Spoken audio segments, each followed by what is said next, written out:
बिस्मिल्लाहिर्रहमानिर्रहीम। आज हम डिस्कस करेंगे, हमारे पास कुछ कोड लिखा हुआ है और बताना है कि इसकी आउटपुट क्या आएगी।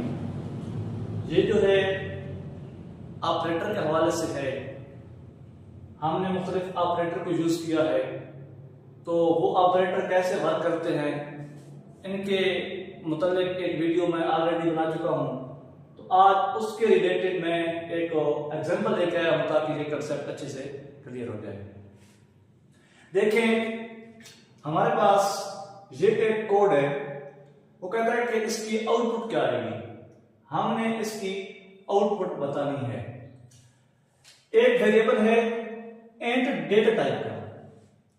अब यहां पे इंट लिखा हुआ है तो इसका मतलब है कि इशारिया नहीं होगा। दूसरा ये लिखा हुआ है नम। नम क्या है? ये एक वेरिएबल है, तो हम एक वेरिएबल को डिक्लेयर कर लेते हैं नम नाम का। नम नाम का एक वेरिएबल है और उसके अंदर 10 को इनिशियलाइज किया गया है, यानी यहां पे वैल्यू क्या आएगी? 10 आ जाएगी। फिर क्या हुआ?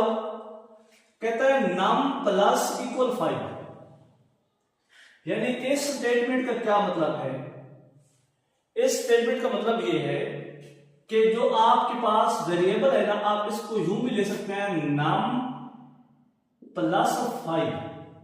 नम में क्या पड़ा है? 10 प्लस 5, तो ये कितना हो जाएगा? 15। तो अब जो है ना, इस जब ये स्टेटमेंट चलेगी तो इसने इस वेरिएबल की वैल्यू को चेंज कर दिया है। 10 के बजाय अब यहां पे वैल्यू जो है ना चेंज होके 15 हो गई है। फिर देखें नम, अब जो तीसरी स्टेटमेंट ये चलेगी, पहली स्टेटमेंट चली इसके अंदर 10 आ गया था, दूसरी स्टेटमेंट चली तो ये हमारे पास इंक्रीमेंट ऑपरेटर लगा हुआ है। इंक्रीमेंट ऑपरेटर की वजह से इसकी वैल्यू चेंज होके 15 हो गई है। फिर क्या हुआ? जब हमारे पास ये तीसरी स्टेटमेंट चलेगी, इसमें क्या है? नाम माइनस इक्वल टू लगा हुआ है। ये कंपाउंड ऑपरेटर है, देखिए माइनस भी आ रहा है और इक्वल भी आ रहा है। तो इसका मतलब ये है कि ये है नाम इज इक्वल टू नाम माइनस 2। अब नाम में 15 खड़ा है, ये 10 नहीं है, अब 10 खत्म हो चुका है। अब यहां पे 15 आ चुका था, तो हम क्या लेंगे? 15 माइनस 2, यानी इसमें क्या आ चुका है? 30 आ चुका है। अब जो है ना ये वैल्यू फिर चेंज होगी, 15 से 13 हो गई है। अब नेक्स्ट स्टेटमेंट हम ये चलाएंगे। इसमें क्या लिखा हुआ है? नम मल्टीप्लाई इक्वल 3, यानी क्या करो? Num equal to num multiply by 3। Num में क्या पड़ा है? 13 पड़ा है, यानी 13 मल्टीप्लाई बाय 3। तो इसको मल्टीप्लाई करके जो देगा 39, 13 3 39। तो आप इसके अंदर जो है ना वेरिएबल के अंदर वैल्यू आ चुकी है 39 आ चुकी है। वो कहता है जी %d, ये फॉर्मेट स्पेसिफायर है। ये इसका मतलब ये है कि जो चीज ये लिखी है ना, इसकी जगह पे ये वेरिएबल जो है इसमें जो कीमत पड़ी है ना वो यहां पे पुट कर दो, यानी अब नाम की जो वैल्यू है वो यहां पे आ जाएगी। कितनी है? 39 है, तो हमारे पास आउटपुट में आ जाएगी 39। तो ये इसकी आउटपुट थी पहले कोड की। अब हम डिस्कस कर लेते हैं इस कोड को। इसके अंदर भी इंक्रीमेंट ऑपरेटर था, इसके अंदर भी इंक्रीमेंट ऑपरेटर है। देखें, हमारे पास वेरिएबल है x, हम यहां पे एक वेरिएबल बना लेते हैं। आप स्टेप बाय स्टेप चलेंगे, जिस तरह स्टेटमेंट में वर्क हो रहा है आप साथ साथ करते जाएं, आपको आउटपुट मसला नहीं करेगी। अगर आप वैसे माइंड की तरह कैलकुलेशन करेंगे ना, मुमकिन है आप एक्सपेक्टेड आउटपुट ना निकाल सकें, लेकिन अगर आप हर चीज को यहां पे लिख कर करेंगे, रिटर्न फॉर्म में करेंगे, कभी भी आपकी आउटपुट गलत नहीं आएगी। मैं आपको ये मशवरा दूंगा कि जब भी आप आउटपुट वाले क्वेश्चन करें उनको हमेशा इस तरह ड्राई रन करें। इस तरह करने से जो है ना आप जो है अच्छे से आउटपुट को जो है ना निकाल सकते हैं। ऐसे ये एक वेरिएबल था, हमने वेरिएबल बना दिया। अब इसके अंदर 3 असाइन है, ये असाइन है ना, वेरिएबल इनिशियलाइजेशन हुई पड़ी है ना, वेरिएबल इनिशियलाइजेशन है, यानी x के अंदर 3 को एंटर करते हैं, अब इसके अंदर वैल्यू आ गई है 3, ये इसकी मेमोरी मिली, इसके अंदर वैल्यू 3 आ गई। फिर देखें प्रिंट एफ, आपने इंक्रीमेंट नहीं करना, प्रिंट एफ लगा हुआ है, ये x आप प्रिंट करते हैं, तो हमारे पास जो आउटपुट है ना,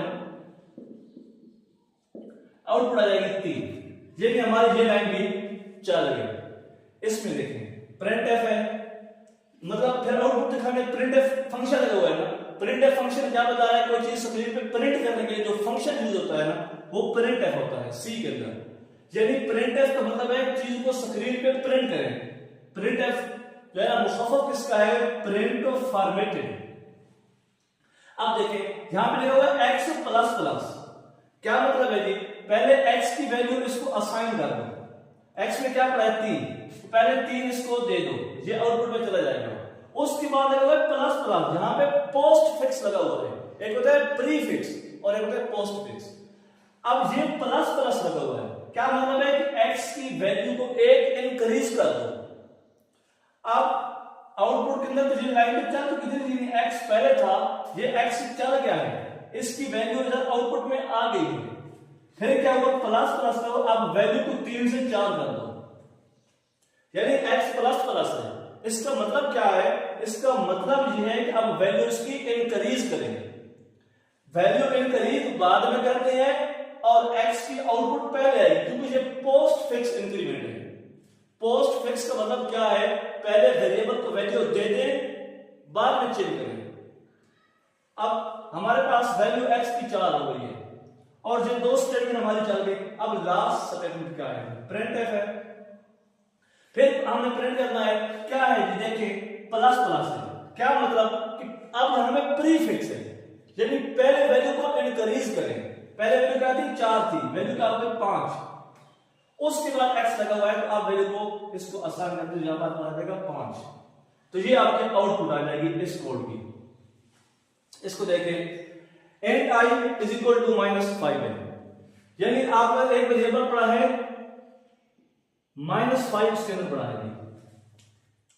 फिर क्या करना है, आपने उसको 4 i मॉडुलस 4, अब i कितने का 5 है, दूसरा वेरिएबल था k इक्वल किसके i मॉडुलस 4 है, i में क्या पड़ा है -5, मॉडुलस करेंगे 4, ठीक। अब मॉडुलस ऑपरेटर क्या बताता है, रिमाइंडर बताता है, यानी अगर आप 4 को 5 में डिवाइड करेंगे तो रिमाइंडर 1 आना चाहिए था ना, 4 1 4 तो 1 बच जाएगा ना, चूंकि ये माइनस में है तो अब -1 आएगा, तो इसके लिए इसके आउटपुट में क्या आ जाएगा जी -1 आ जाएगा, यानी अब आप k के अंदर क्या स्टोर हो गया, -1 स्टोर हो गया है। फिर नेक्स्ट देखें, यानी क्या लिखा हुआ है %d लिखा हुआ है, यानी फॉर्मेट स्पेसिफायर है। अब इसके अंदर क्या होगा, इसकी वैल्यू यहां पे लेते हैं, क्या वैल्यू है इसकी -1 है, यानी इसका मतलब ये हुआ कि -1 को इधर लेके गए, -1 इधर आ जाएगा, उसके बाद अगर /n क्या चीज है, यह है एस्केप सीक्वेंस। क्या मतलब है कि अब का जो कंट्रोल है ना, ये नई लाइन पे चला जाएगा, क्योंकि नेक्स्ट स्टेटमेंट भी नहीं है ना, तो हमारे पास आउटपुट सिर्फ यही आएगी। अब ये लास्ट देखें, तो हमारे पास एक वेरिएबल था i, हमने एक वेरिएबल बनाया, फिर क्या करना है, उसको 3 असाइन है, 3 उसके तो चला गया, एक और वेरिएबल है j, हम यहां पे j बना देते हैं।